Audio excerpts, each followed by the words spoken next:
I've been grinding, so I'm celebrating more life. While you outside, still trying to pass the door guy. Welcome All to these Kalos bottles Cocktail have Hour. the I'm your host, Dajuan Pulliam, and I'm here with no other than, you thought I was going to say the name, Psych. You got to wait for that one. I'm here with this vodka company by the name of Noble Vodka, based out of Texas, and it caught my attention. And what was really interesting about the brand was I seen it was colorful, but not only was it colorful, I noticed that it was pretty much self-made and was built from the ground up, much like how we do things on this side. So it really caught my attention. I reached out to the owner, and we was able to actually talk a little bit before we got on live today. And man, this is everything I thought it was, and it's going to be a very interesting episode. I'm looking forward to bringing this to you guys. Yeah, no. Welcome to the show. Thanks for having me. All right.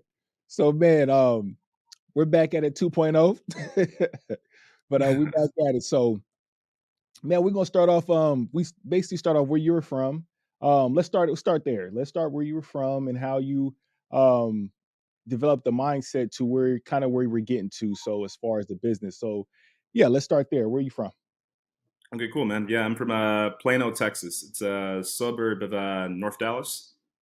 And Okay. I went to Plano West Senior High, go Wolves, which is where I got the name from, ironically. Noble So Wolf. we were the Plano Wolves, so Noble Wolf Vodka. So that's where it actually Okay. came from. But that being said, that's where I grew up. My family's actually from Plano, well, Texas as well.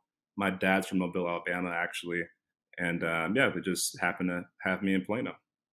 Nice. And so so my mom actually not too long ago moved to Forney, Texas. Oh, sweet. Um Okay, okay. yeah, around that area. And then I went out there and visited a couple of times, and I found out that Jamie Foxx is actually from Terrell, Texas, which is not too Oh, yeah, far down from the road. home. About Yeah. 30, probably like 45 minutes away from there. Yeah, okay, yep. And I was like, wow. And I was like, everything's fairly close, like in that area. Like you got Dallas is about 25 minutes away, I think, from Forney. Then you got McKinney. Yeah, all around there. Is a which was interesting. I thought it's pretty dope when I was out to visit. And there's an artist. He's actually a veneer. He does veneers. Dr. Rose. He's based out Okay. of Dallas, Texas, and he raps too. So he does veneers and he rap. so That's pretty cool. Okay, okay. so I thought Was it he was any pretty. good? Yeah, he's actually pretty good. He's actually pretty good. Like he does like, like Drake type level stuff. Like he does like singing, rapping type things, but he's actually a full-time dentist. He does dentistry work, and he does like veneers, whole replacements, all type of stuff. So yeah, Man, he's man, interesting. You should look him up. I could imagine sitting in the seat and this dude's rapping, give me 13 bars as he's fixing a cavity. That is crazy. Right? Over there rapping about the cavities. He Right? said, "You know how to fix cavity. Cut the cavity." But but yeah, man. But that's dope though. So you started the company by the name first and foremost was developed from your high school, no Yeah. Wolf and Yes, Wolves. Wolf. So went to school. Now we got the name. That's what it all started from the name. So you started to build that psychologically, or you already knew from high school that you were going to be starting an alcohol Well, spirits no, company. there's actually a crazy twist to that whole thing. Well, for starters, I have to give credit to him because if I don't, he will actually, kill me for the most part. The Mhm. name really came from my younger brother's best friend, Cameron Mazzoni, because I put it Mm. in a group text when I was in college. And I was like, "Hey, man, I'm starting a vodka company. Like, what should I call it?" And Cameron, he's the person who said Noble Wolf, like Noble Wolf Vodka. And I was like, "Oh, it has a nice ring to it." So I did some like It does. research for it, tried to find an Instagram or something. No one had it, so that's why I ended up going with the name for it. And the photo of the dog is an actual photo of our family dog Blue. I just made him red at the Mm. time. The first logo was actually red. I ended up remaking it a little bit because I actually got my own dog. Mhm. His name's Sasuke. He's an Akita, love him to death. And then that's actually the photo of Mm. my dog now. We did a slight little change to it. And the photo is actually white. But I did play football at the University of Texas. And Okay. that was where I kind of came up with the idea. I did not want to be in the alcohol industry in high school. I didn't even drink until I got into like my freshman, sophomore year of college. In all honesty, I know it sounds terrible. I was close to, well, I was 21 at the time. I'm going to say I'm 21. It is what it is. And Yeah, that's yeah, man, legal. it was just one of those things to where I was watching Entourage, on the plane Okay. going to Iowa State. And I was sitting next to Breckenhager and also Malik Jefferson. And I was like, hey, man, I saw how Turtle made Avion. I want to create my own vodka company. And they said, Brecken had like a free spirit kind of a guy, kind of Mhm. a, different kind of cat. And he was like, hey, man, follow your heart. Just if that's what you want to do, by all means, do Mhm. it. So I was like, okay, cool. And Malik was like, yeah, man, like, what do you got to lose? I was like, yeah, good point. So I got the plan, did some research, and now I didn't know what vodka was even really made from or how vodka, was even, go about making the stuff. So I did some research on it, found out how everything was made, and I saw that there was no vodka in the world actually distilled from grapefruit. So I knew Mhm. that if I was going to do it without the huge budget of marketing and advertising, I would have to do something completely different. That'd be the only way I could break into the industry, even have a chance. So came up with grapefruit, man, because grapefruit acidity is so high that actually counteracts the ethanol in vodka and makes it better fit in whole for ethanol. So that was the reason why I chose that. But I get like a big misconception because people always think it's like a flavored or infusion of a grain based vodka. But no, it's an actual grapefruit distilled vodka. Most But definitely. I put it out on Craigslist for a chemist. One guy returned my call. I met him at Five Guys and I bought him a burger. And I was like, hey, man, I want to create the first ever vodka in the world distilled from grapefruit. He's like, okay, well, Nice. I think I can do that. And mind you not, it was like summertime around this time. Well, close to summer. Well, springish summer at this point in time. So this guy Mhm. walks in with like a leather jacket, leather pants, and like actual like platform boots. So I was like, Mhm. I came with Brecken too because Maya and I met this guy on Craigslist. So I didn't want to get, Okay. stabbed, killed, kidnapped, something, just something crazy. So they come with me. He Watch walks out in. for I'm like, predators. this dude's gonna be hot. So I offer him a drink. Like, hey man, do you want Yeah. anything to eat or a drink? He goes, yeah, I just want a burger. I'm like, hey, you can get the meal. I'll pay for the whole thing. No, I just want a burger. I'm like, dude, it's free. Just take it. So like, he comes back about 3 or 4 days later after this whole like thing, and I said, hey, like it's only right. You want a piece of the company? And he said no. So I ended up paying him Mhm. $80 and buying another burger at Five Guys. And I wrote him a jarcadation letter. And he gave me the whole recipe. And the only reason why I found him on Craigslist is only because the chemistry department at UT all turned Mhm. me down. I asked them all, like, how much would it cost or what can I do to actually get this recipe, from them? They're like, hey, like, what would be the best fit for vodka too? And they all came back with grapefruit. So I was like, okay, Mm. well, how much would it cost for me to do that for me? They all laughed at me and said like, 10, 20, 30 grand. Or some people just said they just flat out wouldn't do it or couldn't do it because of whatever contract they had. So I was like, all right, cool. And that's how I ended up on Craigslist. Wow, you see, that's crazy how that works. So, what do you think is the reason why they were like, they was brushing you off, or kind of like, we're not going to do this, or not trying to help you? What do you think was the reason they didn't take you serious, or why is how why is that?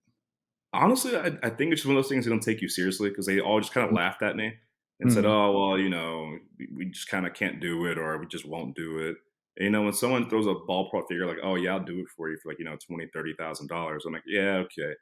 I'm going to go find this somewhere else. Yeah, So see, I don't, yeah, it's probably, kid in college too, football player, you probably just think I was just, messing didn't around in take all it serious. honesty. Most, Yeah. and that's the funny thing about it. They didn't take you serious, and they were probably laughing at you and making jokes and all that when you walked away. But now look who's laughing now. you Oh, know, no. start. No, for sure. I mean, hell, even all my friends laughed at me when I first started the Mhm. company off. So it was, everyone always asked me, "Hey, man, can you bring some vodka to the party or something?" I'm like, no, like, yeah, Oh, that's the cycle of entrepreneurship and owning a business and starting something from scratch. The thing about it, you started this from scratch, so it was an idea, and through your trials and tribulations, through you working, through you going to school, through all this stuff, it allows you to put all these things together and you compound them, and just build them to the point to where you pull something from your school, pull something from this, pull something from this conversation, to where you were able to make a hard product. And absolutely. when you starting from the ground up, it's like imaginary.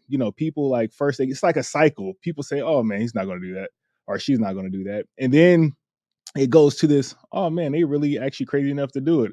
Let's see how far this goes. And then it goes to these cycle. Oh, they actually have it. Oh man, how can I help you? But now it's kind of a little bit too late because when I needed help, maybe doing some research or something, that's where I needed the help. Now you have potentially have funding. Now you have people you have to pay. Now you have it's a little bit more serious now than just, the beginning. So I think a lot of people, especially like people around us, you know, they see the way we grew up or how we were, or if we're a jokester and they never do nothing serious. They always get up at 12 o'clock at noon, and they may not take you serious because they see you every day, or they see what you're capable of. But I think the biggest thing is everyone close to you is always blinded by the light. There's the ones furthest from you, they can see the light and they're more interested to get closer to the light. So it's people that's not around your circle who end up helping you more than the Oh, people around your absolutely. circle. Absolutely. I mean, yeah, you knocked the nail on the head. Your closest friends are your friends are the people who never really want to help you until, like you said, it's too late. Then they're like, Mm, oh, well, I could do this for you, I could do that for you. And the random guy you never met before in your life will, pick up the phone, make a phone call for you, or just give you an opportunity. Because the one thing yes. I was always grateful for was just the opportunity. Because even though, like you say, I built it I built it from the ground up. I did a lot of stuff on my own. I had a lot of help along the way, man, Mm, and I'm always thankful for their help. I mean, just for starters, being young and just not having any experience in the industry. I mean, a guy named Arthur Johnson. At the mhm. point in time I was there, he was the assistant AD at University of Texas. Love this guy to death because without him, I actually would have got an opportunity to even be in the alcohol industry. Shout out So, to him. say again? No, I What's said that? shout out to him. That's Oh yeah, that's definitely shout out to him. yeah. So you said author. He was the one that helped you um in the beginning.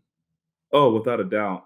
Um, like I said, I couldn't do it without him. In all honesty, I owe him a lot of the credit, if not all the credit, just for the get go. Just because without his connections and just him giving me the opportunity to talk to these people, I never would have got a chance to be in the alcohol industry. So I was sitting in dining hall, and he walks up to me, and mind you not, when the assistant AD walks up to you, you're already kind of wondering, hey, like what did I do wrong? What did I do last night? Mr. It Assistant wasn't Director. me. Say again? Assistant Director. Yes. Okay, so yeah, that's major. Yeah, yeah, he's over the athletic department, and, I have to say this now because he'll get mad at me as well. He's actually the AD now for, Temple University. So, shout out Temple University, phenomenal place, phenomenal school. You picked a great man in Arthur Johnson. He's for the youth. Thank you again, Arthur. So, back to the story though, before he could, I didn't want him to cuss me out for saying Texas again for that. But no, so he walks up to me, man. He goes, "Hey, man, heard you're starting a vodka company." I'm like, "Oh, absolutely." Because I heard it's pretty good. I'm like, "Yeah, it's pretty good. I think it is. Okay, cool. It's a little different." He goes, "Yeah." So, well, okay, well, answer your phone at 3 o'clock. And I said, "Okay, well, like, what's going on?" He's like, "Well, you heard what I said. Answer your phone at 3 o'clock." So I said, "Yes, sir." So lo and behold, 3 o'clock rolls around. A guy named Alan Dreben. He's the owner of Republic National, the second largest distribution company in the country, sometimes the biggest, just depends on the year, I'm guessing. And I spoke to Alan. He goes, "Hey, man, Arthur put a good recommendation in for your brand. I heard it's very unique. And I'd love to have it on my portfolio." And I said, "Okay." He goes, "Well, would you want to be part of Republic National?"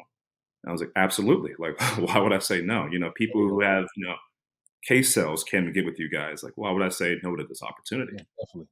So that's how I was able to actually get in with RNDC. And through those trials and tribulations, actually meeting with them, he goes, "Hey, okay, cool. I want you to meet with 2 or 3 people. I've already said yes, but I just want you to meet these 2 or 3 people. And we're going to put you on board, and that's want their opinion as well." So I said, "Okay, cool."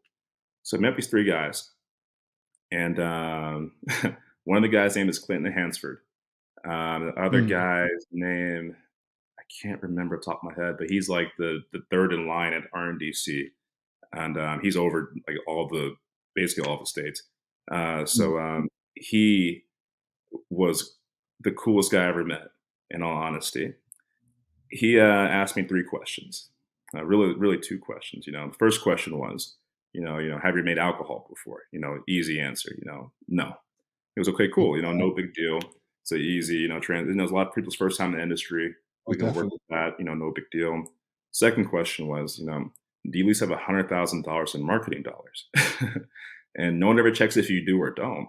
So I was like, hell yeah, I do. I Yeah. didn't have a dollar of it now. And they gave my first purchase order. And Wow. from, yeah, and from there, they gave me a contract as well. and I was able to basically kind of get started that way.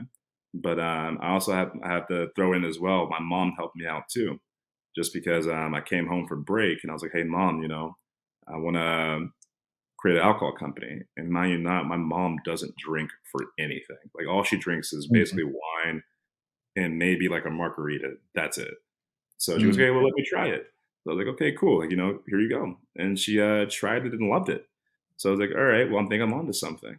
So I told my mom about the whole thing, and for me to get the financing for the bank, I really needed to get like the first order out to show like an order pattern. And then after that, they told me, the second, third order, we'll start actually factoring for you. I was like, "Okay, cool." So I asked my mom for a loan to help me get the my first pallet and like glass and everything else. My first order was 115 cases, so she helped me get all that stuff to get it created, and helped me. And I found a company in Florida that actually manufactured the stuff for me and put it all together at this point in time. Wow, wow. So hold Um, on real quick. Let's stop right there real quick before we continue. You okay, started an alcohol company before you even had the product. basically, Wow. I That's had major. one. Go ahead. No, go is that? I said I Go had two, like one or two. I basically had like one or two samples left, and those are the two Okay. samples I brought to RNDC with the glass bottle I was going to use. And that was it. I didn't have Wow. any, like, actual physical things actually, like, produced until they gave me my first purchase order, and that's when I found a company in Florida, and my mom gave me 2,500 bucks to basically get my first order, like, completed and shipped out, and I paid her back, 3 grand and for the help for everything else with my first order for 115 cases, and I sold every case in a span of a week and a half. And, Wow. that's when everyone kinda started taking me more seriously, and I was That's able serious. to actually get more, like, stuff done.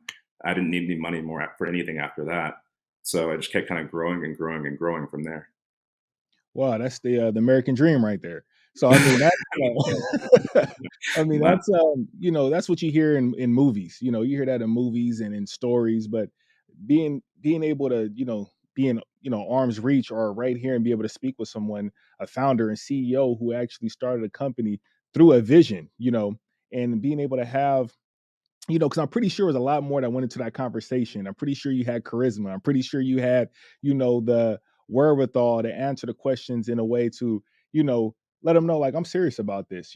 So that's awesome and applause to you for doing that. I appreciate it. And and when you did that, were you nervous? I mean, were you nervous? Did you feel any type of anxiety or anything that came with that, knowing that man, this is a probably multi-million, if not billion-dollar company? Oh, it's a multi-billion dollar company, and, like, my first conversation with him, oh, I was beyond nervous. Oh, man, look, sweating, everything, sweating through my suit, everything, man. The And, like, I'm armpits, like, everything soaked.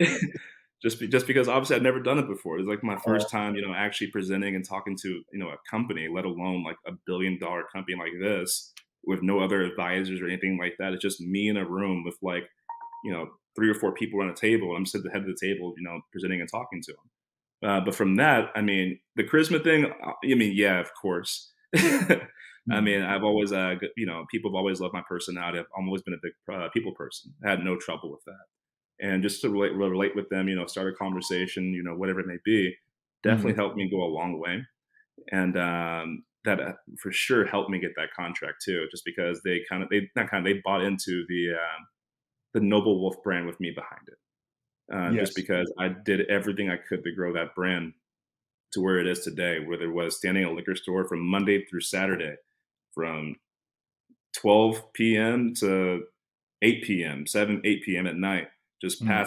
sampling people every day, constantly, constantly, getting those cases out the door. I did that for 5 years, man. Every day for the most part. I never had a day off. I missed a lot of weddings, a lot of birthdays, a lot of everything. And yeah, man, I don't regret a single day of it. I'm just happy I got to build something from nothing. And everyone who didn't believe in me, I got to prove them wrong. That's what made Yes. me happy. And, it kept me going in all honesty. Well, you're doing that, man. You're proving it. You're proving them wrong, and you're proving it. And the biggest thing is, I mean, you're achieving your goals, and I mean, that's what it's about. It's about having a vision and executing that vision. Because one thing having a dream and a vision, and it's another to be able to execute on your dreams and vision. And with that, you understand that you have a tribe and you have individuals that really supported you and helped you, which is always helpful. Especially when you have your mother and you have people like that around you that's close to you that you actually love and that you actually can trust and confide in. That's very important as well.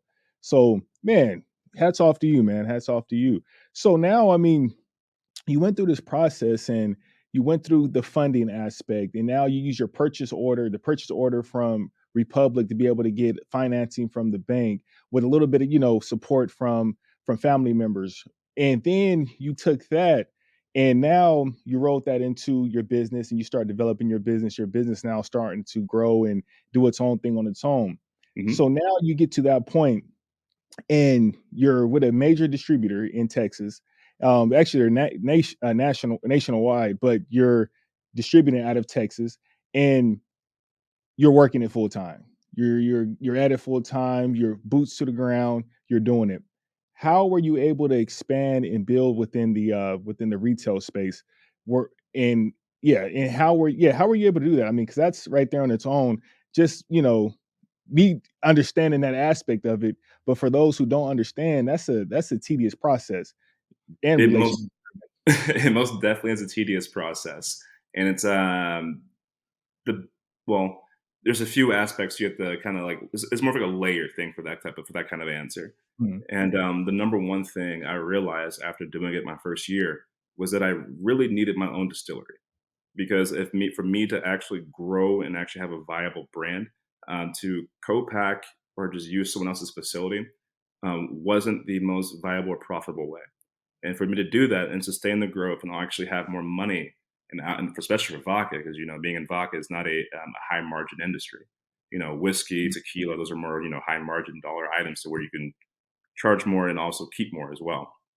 So with that being said, for me to keep doing it and keep growing, support with demos, tastings, parties, or bar, activities as far as like the girls passing out shots at the bars or whatever it may be.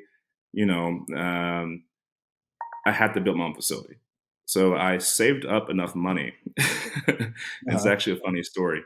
So I saved enough money, but I was still a little bit short. And this is right around like 2018, 2019, right? Like kind of going into the COVID portions of everything. And that was back when hand sanitizer was like the rage, right? People were, Okay. if you had a facility, you had hand sanitizer. That was basically like the Charlie's, golden ticket. Like you Yeah, got that that, was you just, name your price for it. for sure. That was a So gold rush. it was. So what I did was I had a lot of people reach out to me just naturally. Hey, like you don't even has hand sanitizer.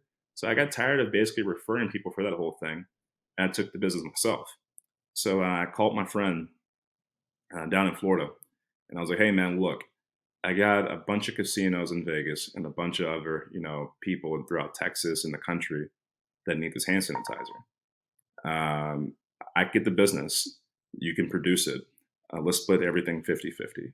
So through that whole process of everything, I made a lot of money. And that's how I was able to actually build and construct my whole facility from scratch.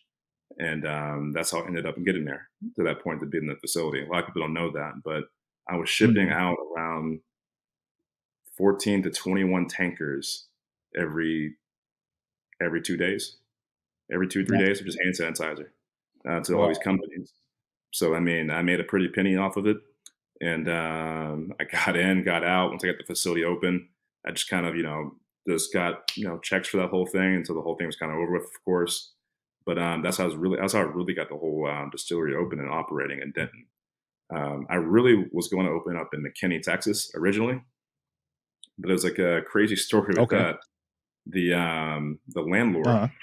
at that property didn't want me to have a water tank, like at all. Like he just like, hey man, you can't have a water tank. And I was like, hey man, like I don't think you realize that Mm.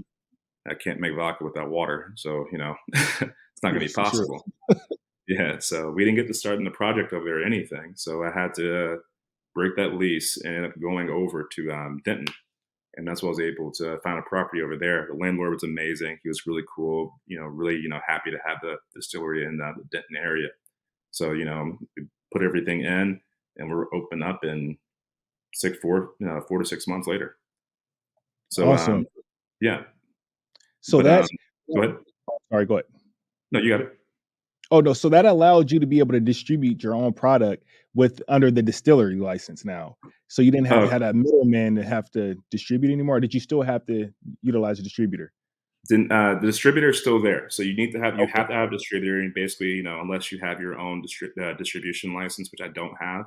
I just have okay, a distilling permit, so I cut that middleman out the middle, who basically made all my products for me when I first started off. okay.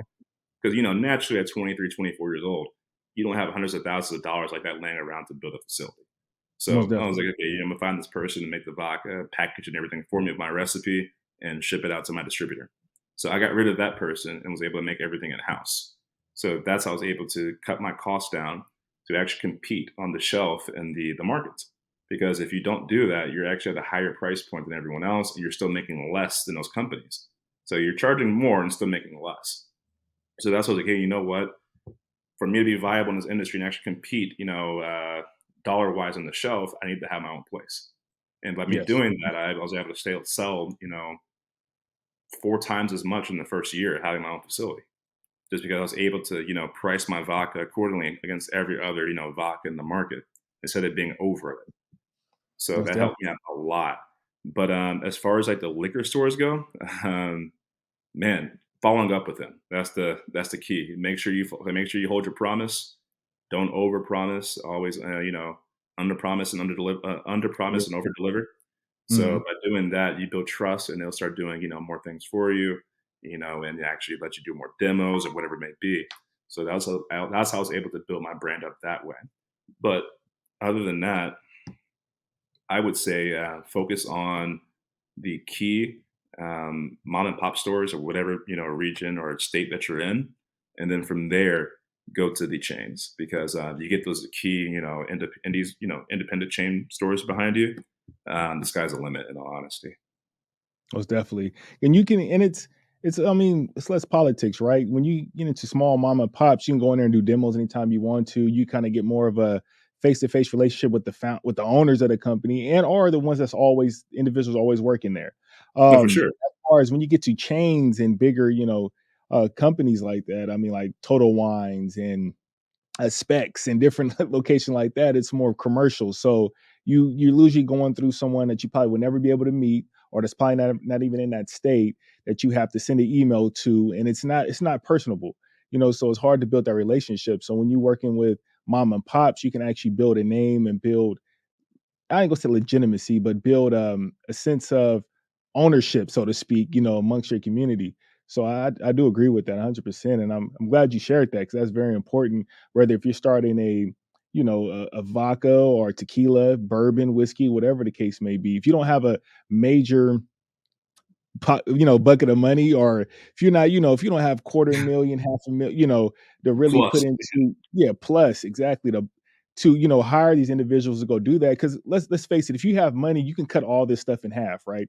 You oh, easily. can hire the best, people who already have the relationships, and that's what you're paying them for, because they can go in there, get you about two, three, pallets sold to Costco's, or six, seven, eight pallets sold to Costco's, and you just market from there, Yeah, and you just build from there if you have the funds. But a lot of when you're doing it from the ground is coming up with creative ways, and you building that foundation for your business to be able to position it, to be able to sell it down the road, which hence no, for get to sure. where we want to get to. So um it was actually hilarious, man. So when I first tried to get into Total Wine, they actually told me, the classic no, like okay. hey, like we'll think about it, i.e., uh, no kind of a deal. So when the gatekeeper told me no, I had no choice but to go the back door. So mhm, I downloaded LinkedIn. Mind you, not I don't even use LinkedIn for anything. But I was like, you know what could happen? Hey, it's LinkedIn. Like mhm, I know someone in their company has a LinkedIn that's high up. So I went to every executive level person they had in Total Wine. I mean, literally, I still had the LinkedIn to prove it everything, and mhm, emailed them the same thing to every single person over and over and over again. Just kept doing the same thing on their LinkedIn page, and also I emailed them as well because they had their email. I paid the extra money to get their email, and mhm. from there, like they responded, and they gave me an Okay. actual meeting. They're like, "Oh, hey, yeah, well, we'd love to actually talk to you. Get your brand in." And that was how I was able to actually connect with Total Wine after just literally DMing them. Essentially, I slipped their DMs. on LinkedIn. That Yeah, sounds slid cool. in DMs. And that was worth the slide. That was worth the slide in It for was sure. definitely a hell of a slide, man. Hell of a slide.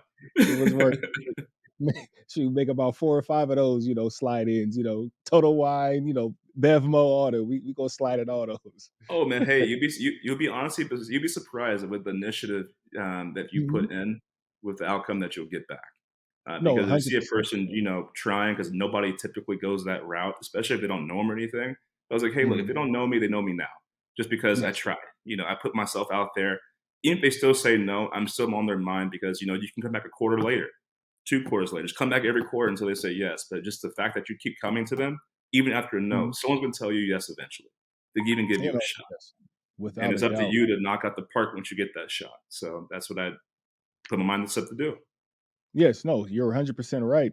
And do you think a lot of that mindset that you have to just keep pushing it, grinding it, pushing it comes from playing sports? It comes from playing sports, but I would say it comes more from my mom. In all Okay. honesty, just because she always told me, what you put your mind to, you can't go. You got to put everything into it. Don't quit. Okay. Just don't quit. That was Mhm. her only thing. Even though I was a kid, just like if you start a sport, I'm not gonna let you quit. I don't care what happens or anything else. You're gonna follow through and do this right. So Mhm. I'll say it comes from more of my mom than anything, not really just like football. Of course, like obviously in football, you get drilled for everything. But I mean, I think that starts more at home before you even get to the football field. Just because if you Yes. have, the discipline, on the field, you have the discipline at home as well. So it works Yes. hand in hand. And my mom was very, very, firm when it came to obviously not quitting and obviously just Mhm. pursuing what makes you happy, and also, doing the right thing and following up and keeping your word. Just because if Yeah. you don't keep your word, I don't care what you have, no one's ever going to trust you. So, Most definitely. that's everything. Yes, yeah, without a doubt. And I think those are valuable and invaluable, Um and the crazy part is it seems so simple, right? So basic. So it's fundamental. It's the fundamental, respect, honor. Like it's like, but it's I mean, it's crazy to think that, you know, some people just don't get that. It's like all you got to do is be polite, be nice, tell Oh, people, yeah. how they like it's that simple, but a lot of people lose that. And unfortunately, I think I say it's the adult syndrome. That's what I call it. I mean, it's something I made up, but it's like when you start getting older, people stop telling you things, right? Oh, For people sure. like when you're young, they're always telling you, don't do that, don't touch that, or go this way, or be careful, or whatever. Like so you're always having that guidance. But the older you get, the more people just start turning the cheek, and stop, like, even though you're doing something wrong, it just go the other way, and now you're not getting that type of guidance, and I think that's why mentors, that's why, family members, certain people is important around you, because the older you get, especially the more money you make and the more successful you get, the more you start thinking that you're untouchable, or that you can't, be hurt, or whatever the case may be. And having those right people around you keep you grounded. And I think that's very important, amongst having the fundamentals as well. So yeah, so I'm man, so let me tell you, hearing you is like a fresher breath of air, because it's great to see that, and great to see how, it started from the beginning to the middle, and now we're getting toward the end of how you're exiting. But I mean, that's awesome how you put all that together, man. And I just want to again applaud you and give you your flowers before it's too late. And hopefully, you want to get back into business. So I do you know for see yourself sure. get back in business? Oh man, do I see myself get back in the business? Yes, I have a cool couple concepts that I'm thinking about doing in the future. I think to be Okay. pretty unique. But I won't be doing a vodka again. I'm gonna leave that as just part of a chapter in my life, and move Mhm, on to another spirit. Just because I'm not the mhm, kind of person that's gonna sell it then come back and do the same thing over again. I think that's too cliche. I just like to have mhm. things have chapters because it's just a growing period. Because I did this part of my Exactly. early 20s and now late 20s. So no, I just want to go into my 30s actually doing something else. As far as Awesome. if I do another spirit, it'd be, I mean, if I do spirits again, it'd be complete different spirit, different concept. Just because at this point in time in my life, that story is going to be a lot different, and I just Okay. wanted to show it that way as far as like art to me. Mm, Just because no matter how much money I've ever made or come across, or whatever I sell the company for, it doesn't change who you are. just a part of the journey. Money comes and goes. It is what it is. I just enjoy the people I got to meet and be around. To me, that's more important because the things like that you cherish forever.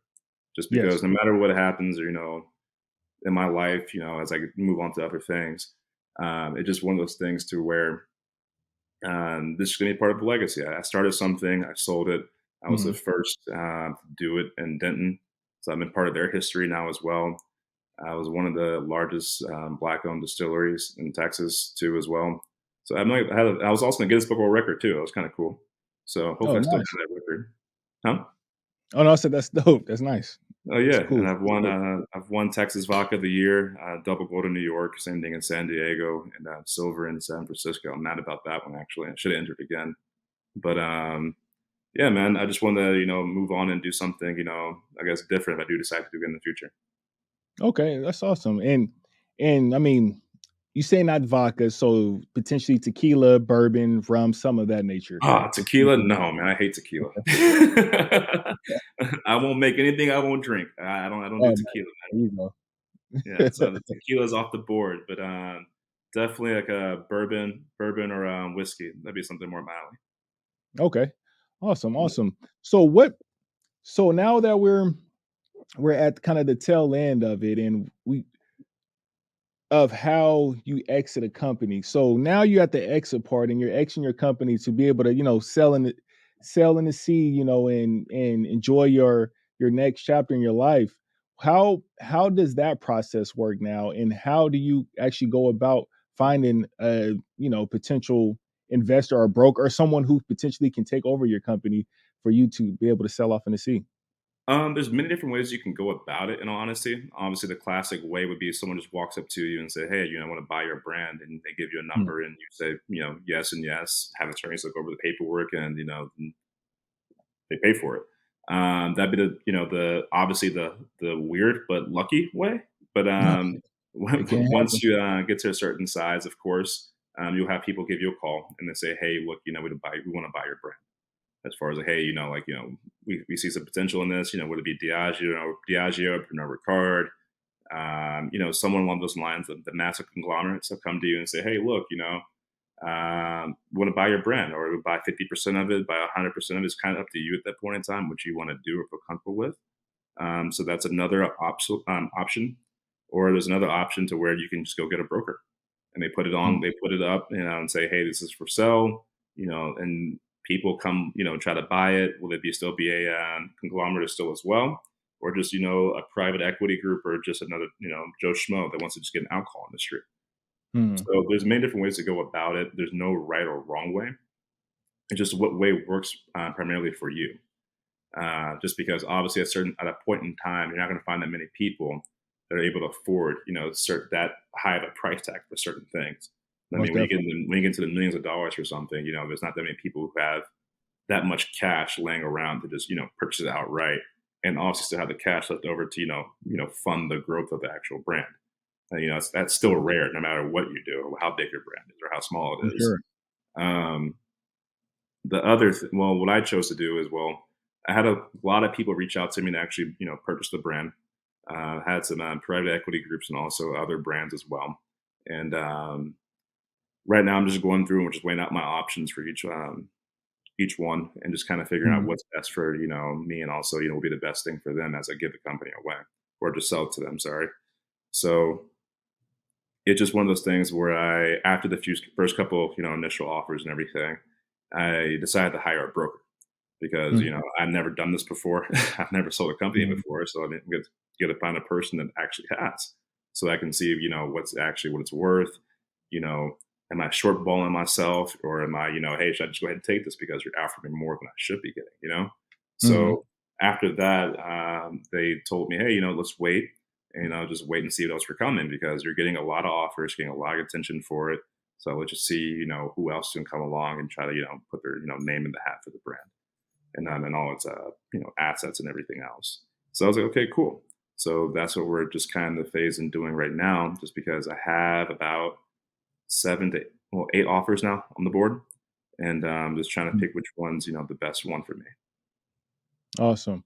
And is Yeah. the best and it just is so for you, for instance, the best one as far as a monetary gain, or is it more of still on keeping a little bit of equity in the company to you always have the residual? Or what would be the I guess for you without necessarily saying numbers, but like what would be the best structure? Because when I'm thinking of like legacy, right? So I'm thinking of man, you want to be able to sell it, get as much as you can, but at least maybe keep that 1 or 2% to always have that a residual coming, or is that even something that's realistic in spirits as far It's as realistic in spirits. That is okay. definitely realistic. I mean, to where you can give up the controlling share of your company, and they'll end up benefiting the whole thing. You just get basically mailbox money. In all honesty, I mean that's Mhm. always on the table. A lot of people they're willing to do it, but not really willing to do that portion of it. You'd be surprised. Mhm. But the biggest thing for me has always been the non-compete and how long there's that Okay. non-compete and how where does it stipulate, where does it stop the stipulations. That's always been the most like the most like compelling thing for me to say yes and or Yes. say no. Mhm. So it Okay. really the dollar amount. I mean, that's anyone in the world. Yeah, the dollar amount obviously matters. You're gonna Mhm. have to come to the table with the price, but it's just like the other small details, everything that can actually hurt you later on, whether it be like Gotcha. consulting or for you can't consult, you can't do this, you can't be a part of this board, or you can't be a part of or do this in 10 years or 15 or whatever how many years it may be. You just got to find something that's able to the knowledge that you have, you're able to apply it and use it, and actually Yes. either pass it on or help build something else. So that Most was definitely. the most important thing for me is just make sure I sign something that's going to help benefit me, after I still sell the company. If I do get the Most equity definitely. still then sure. If I don't, I want to sign something that obviously I'm able to actually use the knowledge that I, was able to amass over the 5, 6 years of the life of the brand. Most definitely, because I'm pretty sure. I mean, a lot of individuals going to call you and potentially have you on their board or consulting or whatever the case may be. So that's very important to read the fine print of those contracts and really make sure that you're signing the right thing, and not just you, because I know you're on it, but our listeners and people who are listening who may be interested in getting into this business or already have a spirits business and looking to potentially exit it. Because I think it doesn't matter where you are in your business, you're always learning, you're always figuring out new stuff and new things. And one important thing that I think is a great takeaway from that is you hired a broker. You didn't have too much pride or too much ego, that they'll be like, I need to hire someone who actually knows how to do this. Oh yeah. And it's worth that. It's worth that percentage, if you are giving a percentage to them, to be able to make sure this is facilitated right on my behalf. So that's great. And how do your mom feel about this? How does she? I know she's probably excited. Oh man, she's beyond excited. I mean, she's just happy that she's just happy that I'm happy. At the end of the day, Mhm. I just told her, hey, I'll just make sure I get you a bottle before I leave. That's all. All that's on the house. Yeah. But no, she's just happy that I'm able to she just the first thing she asked me is, hey, that's something you actually really want to do. And I was like, yeah, Mhm. mom, like this wasn't going to be something that I knew it was going to be forever for me. It was more one of those things to where I knew that I was going to sell it. I had a promise to myself I was going to sell it before I was 30, and I was going to use it to basically help me catapult myself into my future for my other endeavors or whatever it may be. Just Definitely. because of notoriety and everything it would give me just for selling the brand, building something like this up to that point with no financing, no funding, because I couldn't get a loan for anything and I couldn't get finance for anything. So, I Mhm. mean, to do all this at the age I was at until right now, and just to basically build brands and sell them, I find more joy in that, in all honesty, because I'm able to build Definitely. a brand up, take the training wheels off, and say, hey, look, this is what I built for you. Here you go. Now go turn it into the next big thing. Now I did my part. Definitely. So to me, that's more fun. No, yeah, it is fun because the journey for you, it's the journey. Then Yeah. it's the journey and experience to get to the end result.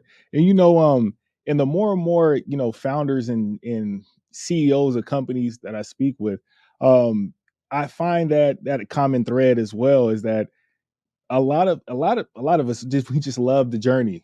It's the journey, it's the experience, because it's just like getting a degree. It's just like getting your first car, buying your first home, whatever the case. It's like the journey it took, the paperwork and everything it took to finally get it. And once you get it, it's like, okay, That's it. What do I do? You know? And then it's like, and then you got to do it again. It's like I got to figure something else out. And so I think it's the journey and being, in the moment. Because man, it was like because I thought $10,000 was a lot a long time ago when I, when I You ain't was young. lying. I'm gonna get my first $10,000 and I'm gonna buy a house. I'm gonna do this. I'm gonna put some to the side. And I thought that was a lot of money. And I got older and said, man, $10,000, that's money, but I can't start a business with this. I can't do, and then it's like, okay, so how do I do this? And then you figure out more creative ways, whether if it's, credit or if it's coming up with creative financing. I said, I need to buy a house. How do I do that? But I can't find a down payment. Oh, they have these people that can do angel investing, and that's how I can get in. Then and then you just keep going and just keep going. You keep finding new things and it opens up a new pathway. So it's like you can really find yourself in a rabbit hole, but a good rabbit hole, so to speak, if you can really put everything together like a puzzle piece to see what fits and facilitates your life. And I think Absolutely. that's very important. Absolutely, Um, man. Absolutely. You'd be surprised what you get yourself into. We just took the time and to learn it and help someone else get to that end goal. Because if you can learn something, learn whatever it may be to help someone else out, someone's most willing to pay definitely, you for it, and you can put a lot of people together to actually make a lot of money. So I mean, for you're sure, absolutely right. most definitely. Well, with that, Bryce, man, I am honored and it's a privilege to have you on Kalos Cocktail Hour. With that being said, before we close out, where can we find Noble Vodka and where are you shipping and all that good stuff in regards to your brand? So you can find Noble Vodka. You can find it at every Total Wine, every Specs, every basically every liquor store in Texas. Same thing, all of Total Wines from Colorado, Arizona, New Mexico, um, Louisiana, Missouri, and soon to be California and also Florida as well. So you can find it at a lot of different places. If you can't find it or you need help finding it, just reach out to us at noblewolf_vodka at Instagram. It's basically for the same thing for all across our platforms as well. And I also help out with consulting as well these days. Got a new career path. So yeah, if you need some questions answered or need some help or anything, just reach out to me personally, Mr. Cottrell. And on Instagram, I always respond. If I don't, I'm just busy. Just reach out to me on my email as well. For sure. He will respond because that's how we got in contact. I reached out to you. I slid in them DMs. Yeah, you gotta get the DMs, man. You'd be surprised. You'd be surprised what you can find in the DMs. Um, and you answered that call. I rung the bell and you answered it. And I mean, that's what it's all about. So thank you for being here. Most definitely offline, have to talk to you more about some stuff that we have going on that I potentially would love to speak to you about. And man, and I look forward to seeing your journey. And with that being said, man, we're gonna close out of here, Kalos Cocktail Hour. And that was how you exit a company. If you want to know more, please reach out to Bryce for some more consulting. As he said, he's open for it. And if you're just interested in some good tasting vodka, please check out kalosvodka.com. It's no other than your host, Dajuan Pulliam. Cheers.